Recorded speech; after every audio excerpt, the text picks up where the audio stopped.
Depersonalization versus derealization. Have you ever felt detached from the world or felt like you don't belong in your own body when you look down at your hands? Depersonalization and derealization is a psychological disorder in which this experience is intense and prolonged. About 50% of the general population have come across at least one of these experiences in their lifetime, but only roughly 2% are actually diagnosed with the disorder. It occurs equally in men and women and can start as early as one's early or middle years. But the two terms, depersonalization and derealization, are often mixed up and misunderstood, even though they're often grouped together.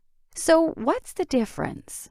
Depersonalization is when you feel cut off from yourself, when you feel like a robot or like you're not in control of your own movements. You're experiencing depersonalization. People with depersonalization disorder don't feel like themselves and struggle with feeling in tune with their emotions. These patients may feel like they're an outside observer of their own lives. They feel disconnected from their memories and may not remember them clearly. Most of the time, they have out-of-body experiences because they don't feel grounded in their own bodies. Symptoms of out-of-body experiences include hearing undefined sounds, such as a train going by or soft murmurs, and feeling like you're sinking into a bed while your body feels numb and out of control. Derealization is when you feel cut off from the world. Patients who experience symptoms of derealization feel as if they're in a dream or as if there's a glass wall or veil that's separating them from their surroundings. The world feels funny and distorted. Objects around them can feel and appear smaller or larger than they actually are. Surroundings may also be blurry or unusually clear. Sounds can seem louder and more overwhelming, and time can feel like it's slowing down or going too fast. The causes and treatment methods for both depersonalization and derealization are similar. Anxiety and depression are common in patients with depersonalization and derealization. They're often developed in people who have experienced severe stress in their lifetime, which includes, but not limited to, being emotionally abused or neglected during childhood, physical abuse, witnessing domestic violence, having a severely impaired or mentally ill parent, and having a loved one die unexpectedly. Symptoms of this disorder can also be triggered by severe stress from toxic relationships, financial concerns, and work. To get diagnosed for this disorder, one may get a doctor's evaluation, take questionnaires or tests, and undergo specifically structured interviews. A physical examination and urine tests are also done to make sure other mental health disorders, seizure disorders, and substance abuse are ruled out. This disorder is diagnosed when symptoms last for a long time or recur over time. It's important to note that getting brief and temporary episodes of these symptoms does not necessarily mean you have depersonalization or derealization. Instead, you may just be going through a highly stressful situation. To get treated for depersonalization and derealization, many patients undergo psychotherapy. Treatment of this disorder must address all stresses associated with an individual's triggers. This may help the patient become self-aware and give them the ability to take careful measures to prevent the next stressful episode in their life. Cognitive techniques can also be used to help block obsessive thinking about the unreal state of being, and grounding techniques can encourage the individual to use their 5 senses to feel more connected with themselves in the real world.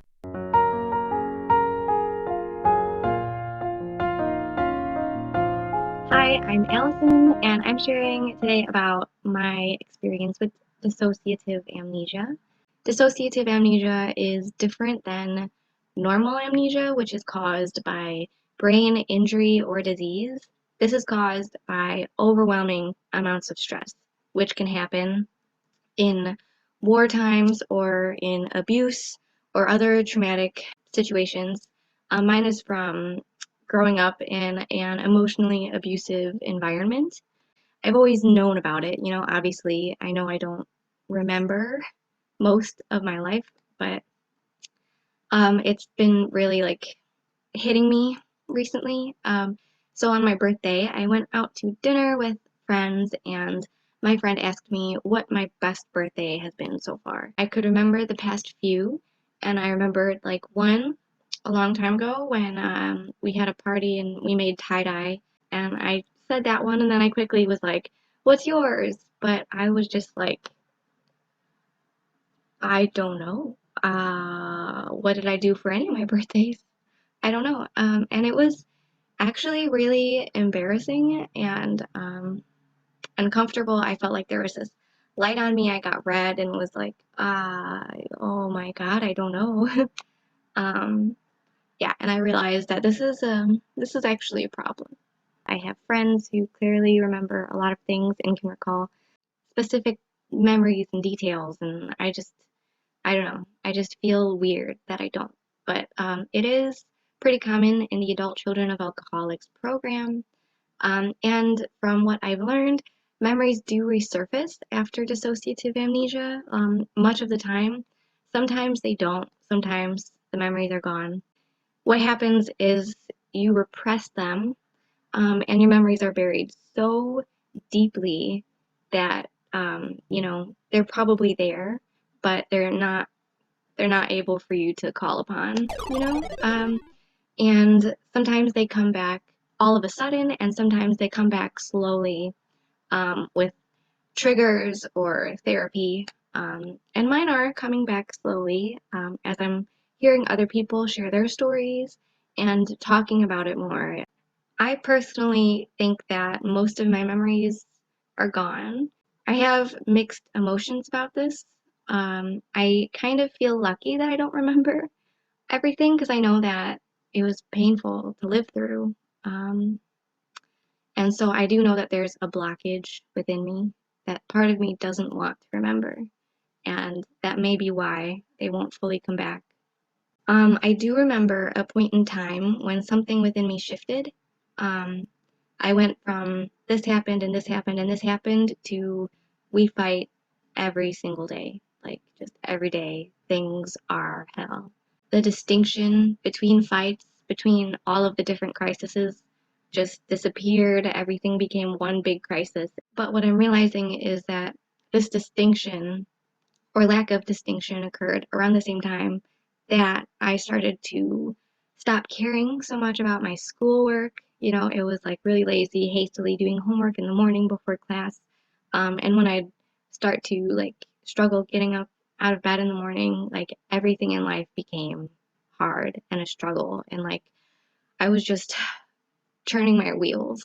Like I was just getting by. And I just stopped. I guess maybe I was so physically and emotionally exhausted.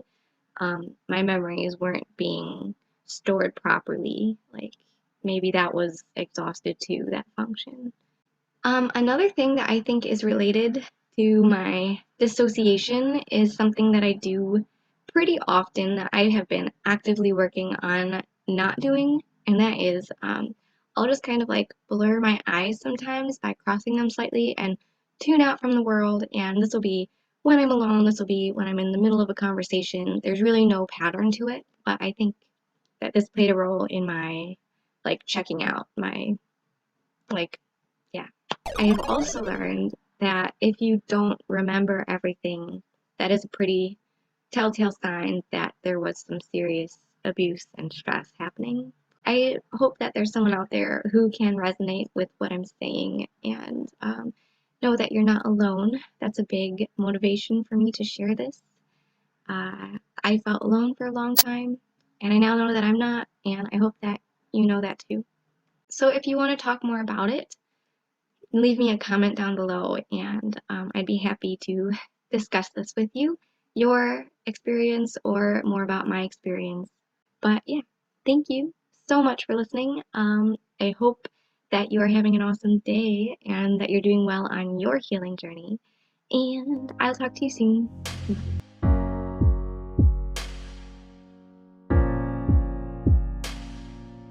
Hi, my name is Wynn and I have DID or Dissociative Identity Disorder. DID is a trauma-based disorder formed in childhood. When a child experiences multiple traumatic events, their brain, instead of forming one cohesive identity, can instead split apart and form multiple identities in order to protect the child. Some of the alters, if not all of them, can take with them memories of the trauma or times that the alters had control of the body, and so it's not uncommon for people to go decades without knowing that they have dissociative identity disorder.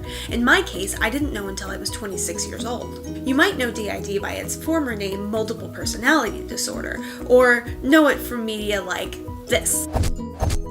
Unfortunately, these types of movies and books only work to demonize and stigmatize the disorder, making it difficult for people like me to be open about the condition. So today, in order to fight misinformation and stigma, my alters and I would like to share a couple words about what it's like living with dissociative identity disorder. My group of alters and I, which collectively form a system, are comprised of 10 separate identities, including myself. We won't be meeting all of them today, but a few of them did want to share some words. Their names are me. Makes me want to go inside. Okay, hold on now. Kit. Hey. Okay. Daniel.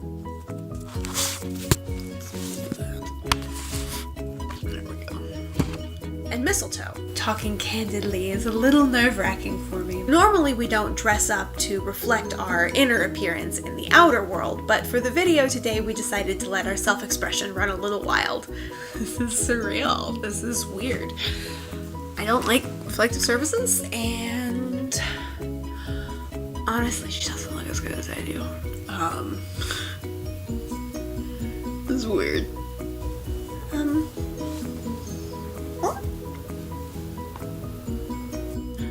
I'm Kit. I am the work hard, play hard alter. I'm Daniel. I'm 19. I'm me. It's short for Michelle, but Michelle is a big name and I don't like big names. I like little names. So I go with me. Hello. I'm Mistletoe. I'm an alter in this system. I do school, I do the cleaning, I'm the academic one, but I like to party like nobody's business. But I like to play, and I like to color, and I like to go hiking, and I like to wear dresses, and then I like to get the dresses all muddy, because it's fun. I like bands like 3 Days Grace, I like video games, I like skateboarding, even though I'm garbage at it.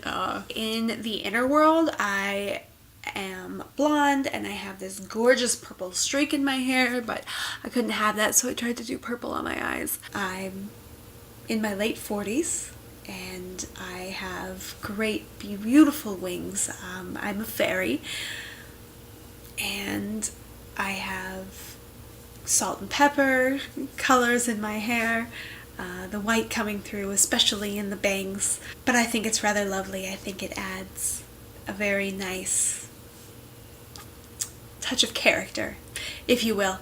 What's my job? I guess I'm a protector whenever Wynn is feeling overwhelmed and in like a group. I usually come out. Yeah, I'm very low-key. If she ever needs to be able to be like a center of attention thing, like if she's at a party or if she's in class where she needs to like participate and answer questions and stuff like that, that's not me. I'm cool. I'm the coolest. I'm the hottest. I'm the best at everything. Oh, Daniel talked about how he comes out and he's like the camouflage, like secret alter. I'm the alter who comes out whenever she's feeling overwhelmed and she needs to be able to socialize and like entertain and be charismatic. That's me. I am the charismatic one. I do try to fill the role of mother for the little ones, me and Karen and Daniel when he'll let me. Technically he's not a little, but he's 19, so he's a child to me. Being an alter, like, it's tough. You know, I almost want to say it sucks. I'm a 19-year-old kid. You know, I want to go and have friends and do things. Like, I don't necessarily want to, like, take over and have my own life or whatever. You know, this is Wynn's path and, you know, I'm a helper, but it'd be nice to be able to come out and hang out and say hi and not have to worry about ruining, her social connections or, reputation or whatever, because what happens to her directly affects what happens to us. I have a friend with a dog and a friend who likes to play board games with me that are all Wynn's friends, but they're my friends too. It's kind of sad because I don't have any little friends. I can't really play with little people on the outside world because Wynn is big and the body is big, and so it's not always okay to just go play with other people who are 6 like me. We're a big family. The whole system, we're just a big family, and it's really nice because, the world can suck a lot. It's just nice to know that at the end of the day, we have like this little fire pit on the beach. We live on this big island or whatever. We have this fire pit on the beach where we meet.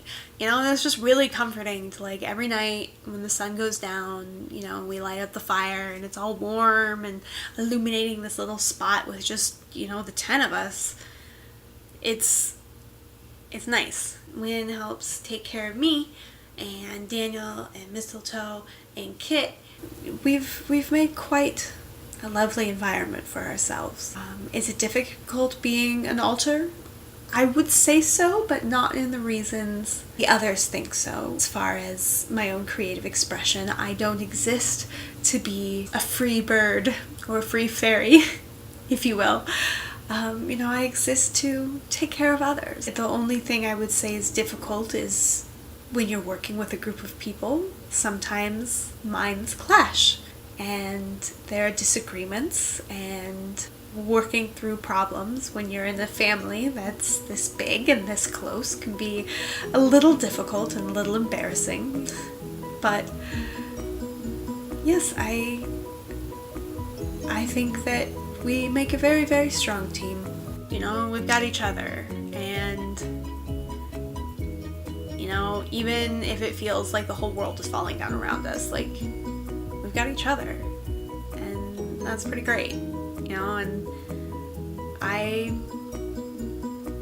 don't, if I could like choose to be like a separate entity, like have my own body and my own life, like, no, I don't think I'd do that at all, because I love my family, I love my people, I love the system.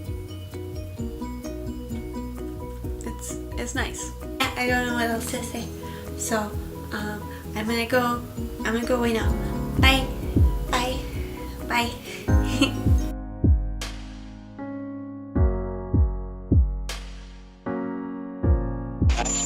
Dr. Wilbur, it's getting worse. Who does those drawings? You do. Well, but you do them as other people. Do you understand? You do them as other parts of yourself. No, I don't. We're still children. No, I don't. It's true. In 1976, millions of Americans watched Sybil, a TV movie based on a blockbuster book of the same name.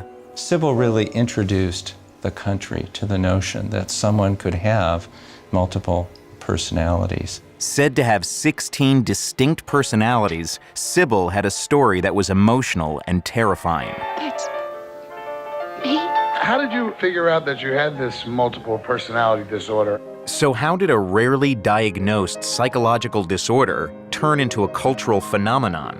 Sometimes the media is the brilliant hysteric in the mix, and that can be the problem.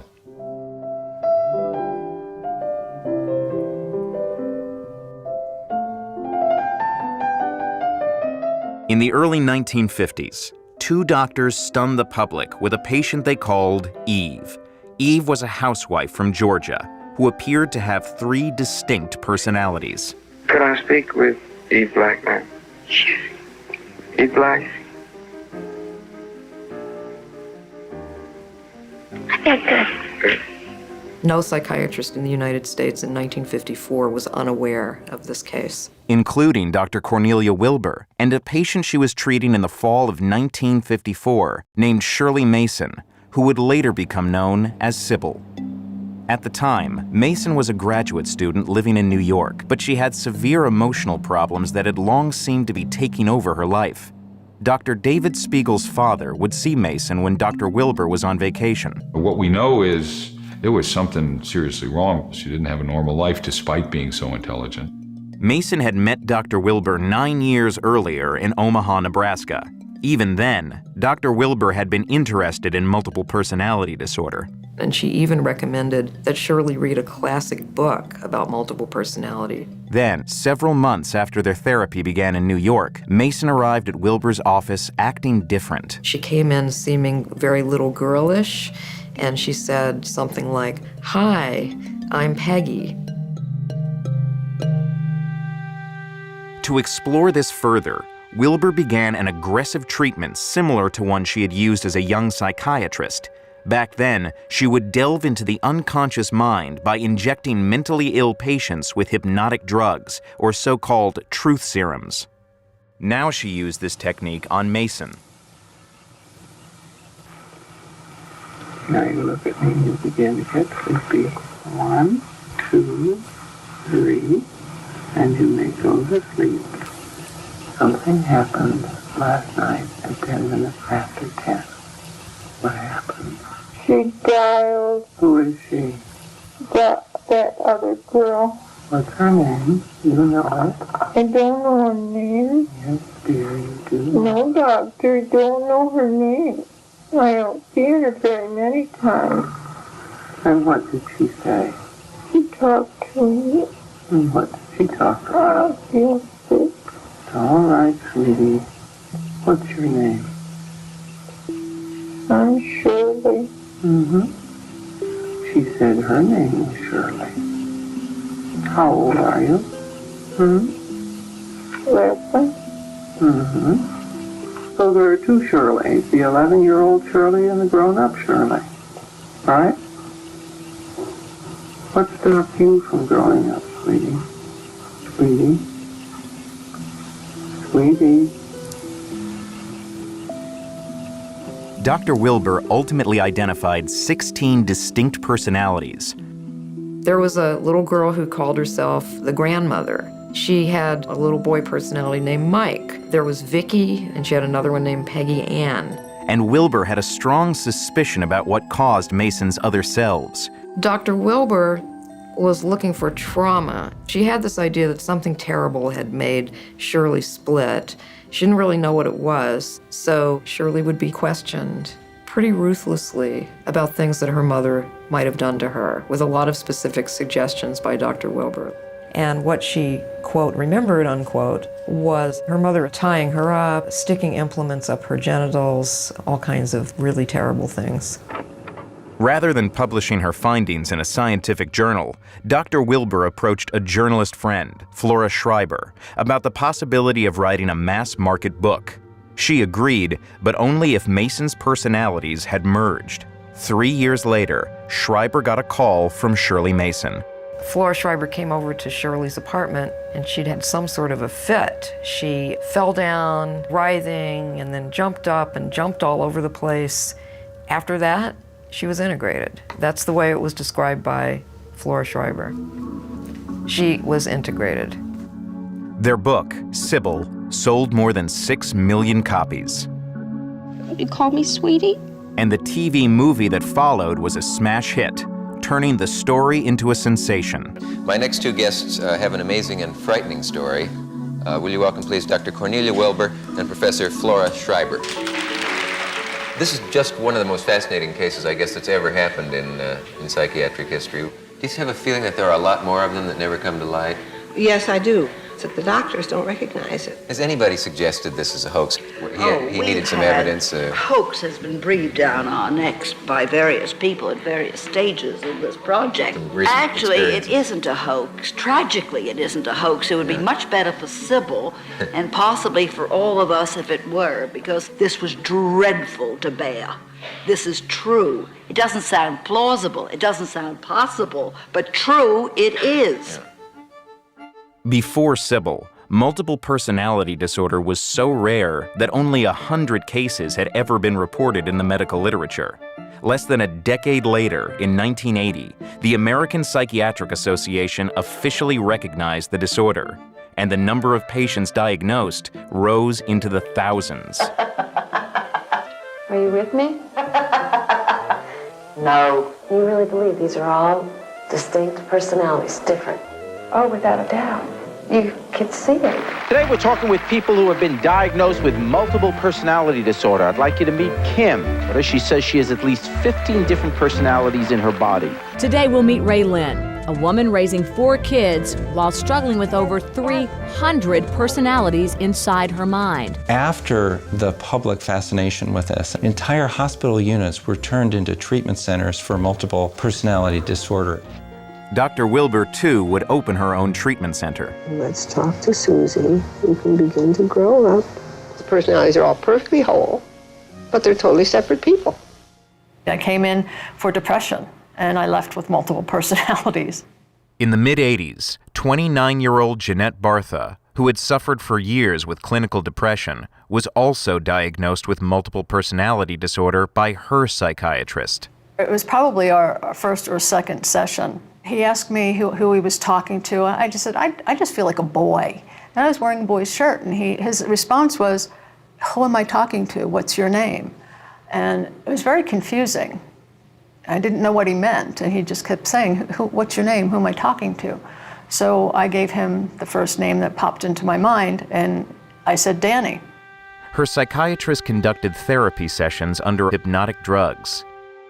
Over time, Bartha says she came to believe not only that she had multiple personalities, but that it stemmed from her parents abusing her as members of a satanic cult. Was that when you were inducted into the cult? Yes. I would get horribly upset. Thinking that your parents horrifically abused you was very, very difficult. And I'd take more medication in order to cope with that. Bartha would spend 6 years in and out of mental hospitals. Then, as she started exercising and cutting back on her medication, she says she had a revelation. All of a sudden I said, oh my God, wait a minute, this didn't happen. And I just sunk to the floor and I said, what happened? What did I do? Bartha wasn't the only one questioning her diagnosis and the trauma she once believed had caused it. In the 1990s, lawsuits were filed by other MPD patients, many who also linked their disorder to recovered memories of satanic ritual abuse when they realized there was little evidence that such abuse had actually occurred. Many women who went into therapy and developed what are today called false memories develop those around treatment for multiple personality disorder. The notion of hypnotizing people, the notion of calling them by different names to label different aspects of their personality, the notion of using sodium pentothal to get at repressed memories that otherwise would be utterly inaccessible to their conscious mind, that has been so debunked. It's radioactive, even though at one time that was seen as a necessary way to promote healing. Today, MPD is not an official diagnosis. The American Psychiatric Association now calls it Dissociative Identity Disorder, or DID. The MPD thing had gotten to be such a lightning rod in the field as we move into the 1990s and late 80s that it probably was better to give it a little more boring name, perhaps. Dr. David Spiegel of Stanford University, who headed up the committee that pushed for the change, says that part of the reason was to clear up the public misconception that rose from the name. Multiple personality carries with it the implication that they really have more than one personality. That's what the name says. Dissociative identity disorder implies that the problem is fragmentation of identity, not that you really are 12 people. That you have not more than one, but less than one personality. He continues to study and treat the disorder. The way to understand it in everyday life, we're different people when we're at a party, hopefully, than we are when we're at work. These individuals have trouble integrating those aspects. But what about Shirley Mason? Dr. Spiegel remembers that his father doubted she had multiple personalities, and that was nearly 60 years ago. He referred to her as a brilliant hysteric. He felt that Dr. Wilbur tended to pressure her to exaggerate on the dissociation she already had. So she was capable of it. She was very hypnotizable. Dr. Wilbur died in 1992, leaving Mason $25,000 in her will. Not long before Mason's death, 6 years later, she told a friend that every word in the book was true. I think it's important to look back at Sybil because it's important to understand which stories are true and which are false. Because in some cases, like this one, they're not just stories. I mean, they actually end up affecting the law, affecting mental health, affecting political decisions. And the stuff that sounds the most dramatic and yet the most credible at the same time is probably the most dangerous.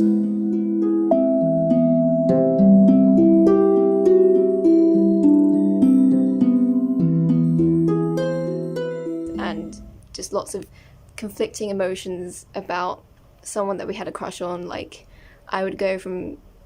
we would go from having a crush on someone to them being like, no, why? And then go back to suddenly liking them again, which made me think that I was, I don't know, somewhat indecisive or something.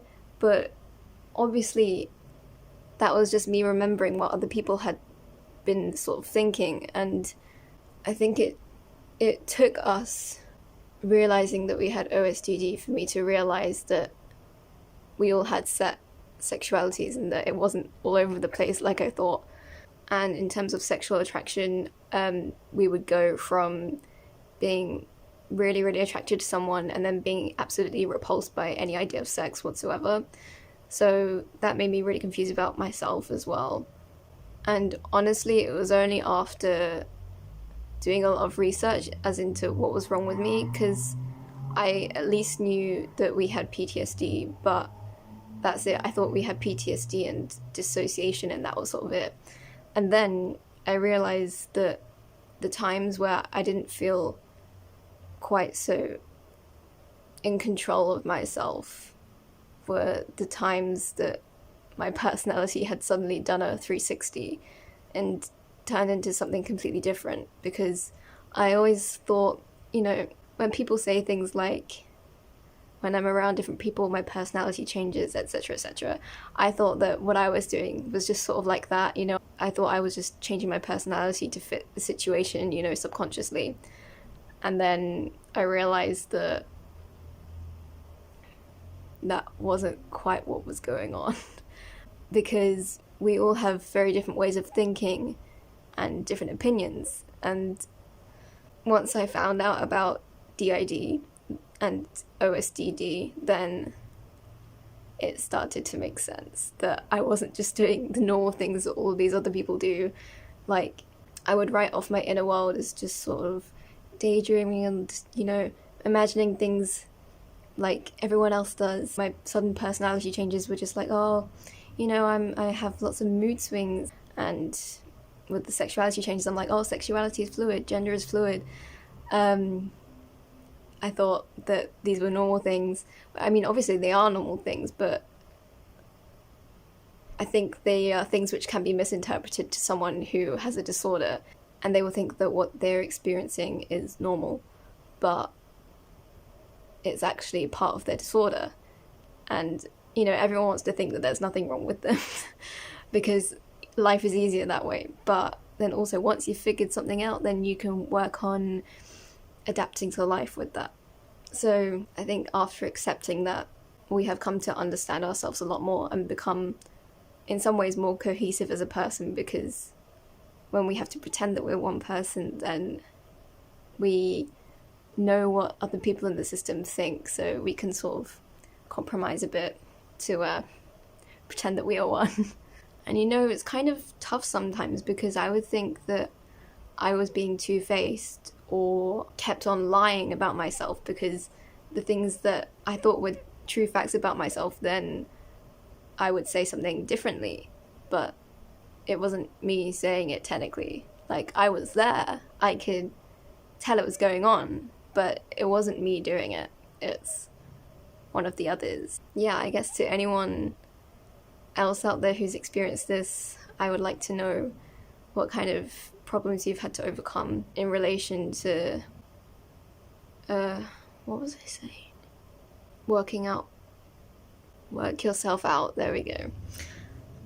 If anyone is interested, then I don't mind introducing the system better, but I'm not doing this all too seriously. I just thought that it was something important to say, because I feel like there might be a lot of people out there who are beating themselves up about not being right as a person, but also not knowing why they're like that. So if there are other systems with experiences, please do tell me and leave a comment or whatever. I mean, another big sign, or something that also made me feel very confused about myself, was the fact that friends and like teachers in school reports and my parents, they would all say very different things about who I was as a person. Like, some people would say that I'm kind, other people would say that I'm inconsiderate, and then some people would say I'm very calm, and then other people would say that I'm, too talkable, too loud, and then I'm just very confused about who I actually was. And it was such a big relief to know that we weren't just this mess of a person, and that there was a reason for us being that way, and it wasn't us being an ingenuine person. So I wanted to bring a bit of awareness to that. Yeah, that's about it. So I will see you. Bye bye.